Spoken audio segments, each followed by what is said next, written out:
ing kumja lisingani kuntarukta pangthokhiba taranithoi suba International Day of Yoga gi theme ase Yoga for Healthy Aging haiba sini haibadi ahal oiraba singna haksang phana leinabagi yoga haibani adubo aikoina masi kupna yengba taragadi matamgi matungina tahi yam selakpadagi ahal oiselaklaba kudingmakna yoga sajel khara araiba amadi isana nungaigadaba mawongda amadi ningthijana chang naina sanaduna hakchangbu masamau phana thamba pukning wakhal ingna chikna amadi makalamna thamduna nungayai phana hingba ngamnabagi pambai oihannaba honarasi haibani aikoi kudingmakna loina khangna unaraba ngaktani madudi malem prithivya sida hingliba mioi kudingmakasi matamgi matungina chahi yam selaktuna ahal oisilakpadagi hakchanggi phibamda hongba kaya lakpa masal sontharakpa panggal mayeng tarakpa pukning wakhal waba ningsing bangambagi chang hantharakpa amadi tongan tonganba mahausagi oiba thawong asi ware pamdre haiduna kanamatana thaidoktuna natraga nanthokhtuna chatpadi oithokloi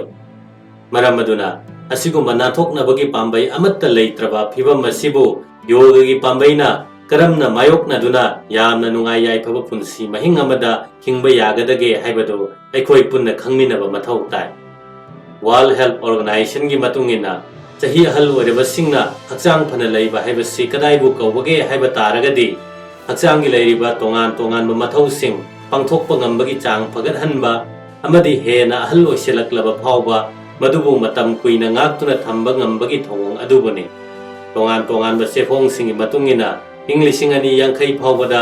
malem gi oina chahi humpu gi mathakki ahal oirakadaba singi masing asi malem gi leiriba punba misingi chada kun oiba yai haina panari maram maduna asigumba ahal oiraklaba sing asibo hakchang phana leinabagi amadi mapung phaba nungaiba punsi ama phangba ngamnabagi damak amasung tungda thorakpa yaba khudong chadaba sing adubo matam chana thengnaba ngamnabagi damak haksel gi oiba thabak thoram kaya amasu paikhalakli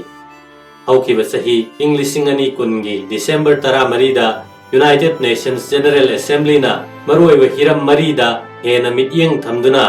United Nations Decade of Healthy Aging 2021 to 2030 haina lauthokhiba su laikre hariba decade asigi pandamde World Health Organization na luchingduna malemda leiriba leibak khudingmakna tongan tongan ba civil society Larik laisu hairaba kaya amadi lainingi oiba thabak thoram sing pangthokliba sangstan khudingmakka punna amatta oina thabak changsin minaduna asigumba ahal oiraklaba sing makogi imung manunggi amadi akoibagi laiminariba sing adugi hingbagi punsi mong adusu hena phaba maikai amada puraknaba honaminaba aduni hariba pandamasi phangba ngamnabagi maruoiba hiram mari adudi ahanbada chahigi honglakliba phibam aduda mai onsinduna isagi hanagi niti niyam sing semdokpa ani subada chahigi leiriba phibamga chunagadaba akoibagi mawang phibam ama semgatpa ahum subada mioi amamamdana hena mityeng thamduna mapung phaba cheksin thorang phanghanbiba amadi matam sangna hakselgi oiba cheksin thorang lokhatpagi khudong chaba soidana phanghanbiba sini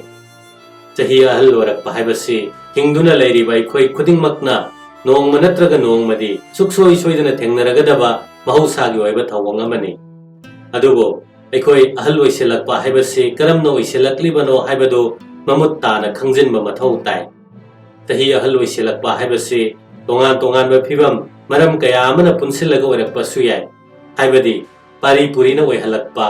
aigi leiriba koibagi phibam amasung hingliba punsi mahingi mong matau asina chingba sina oihalakpa kaya tahi yam silakpa haibasi matamgi matungina isa isagi hakchangda physiologically biologically amasung psychologically ahongba lakpadagi hakchanggi leiriba mathau sing pangthokpa ngambagi chang hantharakpa aduga karigumba ama hek torubadasu sokpa panba asoyangam thokpagi chang hengalakpagi thawong amasu oiribani kanagumba mioi amagi physiologically ahongba laklabadi hakchanggi homeostasis natraga nunggi oiba khalgi phibam fajana chang naina thamba ngamlaktabagi Thamoigi oiba laina sing diabetes amadi singli nauri sontharakpa sitharakpagi laina sing naraknabagi maram amasu oirei aduga biologically ahongba laklagana hakchang semliba cell tissue amadi tongan tongan ba kayat singi mathau hantharakpana maram oiraga masa mathanta semgat chagatchaba amasung amuk khanna hanagi phibamda amuk halakpa ngambagi thawna su mangselai masina maram oiduna chahi yam khalakpagi matungina hakchangda chawna ahongba urei kudam kharadang pallabada masalgi mas amasung pangal sontharakpa hakchang thot nauba amadi leng otpa ngambagi chang chana thamba ngamlakte immune system gi mathausu mapung phana pangthokpa ngamlakte aduga psychologically amasung emotionally ahongba lakpana maram oiduna khangba ngamba ningsingba ngambagi pangal sontharai yamna toina kawgalle pukning wakhal harau tayamna leiba ngamlakte asumna makhal makha kayagi maramdagi malem asida leiriba mipum khudingmak ahal loiselakpa asi mahusana ohelakpa phibam ama oiba taragasu ahal loiselakpa haibasi mi amaga manade maram aduna mioising asina matau karabna ahan oiselakibage haibadu ningthijana mamut tana khangba darkar oi natraga adugumba ahal oiselakliba aduna thengnariba awaba nungaitaba amadi makoiba nungai phana thamnabagi tawpham thokpa darkar oiba adu mapung phana pangthokpa ngamloi dauribani maram aduna ahal oiraba suksoi soidana thengnarakadaba kharadi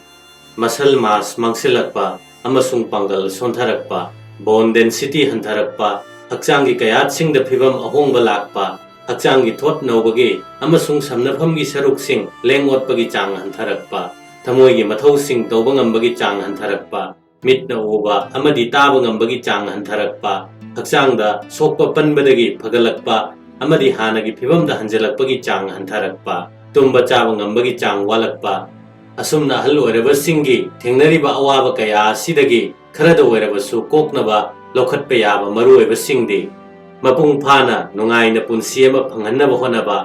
ana ayek kayadagi ngakthoknaba honabiba amasung mapung phana tawpham thokpasing tawbiba samajki thabak thoramsingda saruk yahannaba honabiba sel thumgi phibam phana lainabagidamak mateng pangbiba maning makha tamjana nungaina punsi hingjanaba honabiba hakselgi chekshin thorang lokhatjabagi polom hanthanbiba asina chingbani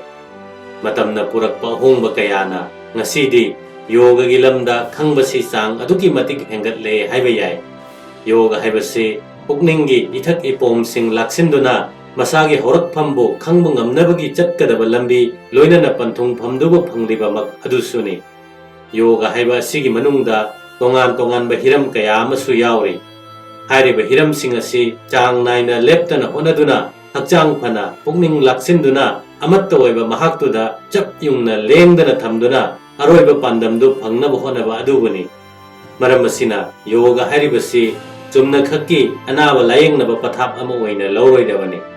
adubu yoga da hakchang phana thamnaba anaba sing phannaba amadi tungda lakadaba ana ayek kayadagi ngakthokpa ngamnabagi sakti di yauri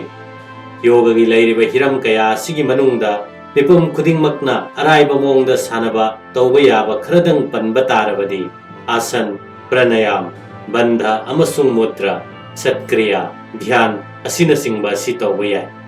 yoga gi lamda tongan ba hiramda research tawbadagi phanglakpa gyan lawsinggi matungina chang naina yoga gi sajal tawbana tahi ahal oiselaklabasingda masa phana leinaba honabada asukki matik kanaba phanghalli haina phongdokli haibadi hakchang phali pukning wakhal ingna chikna nungai yai phana amasung samaj da naksinana leiba ngamhalli haibasini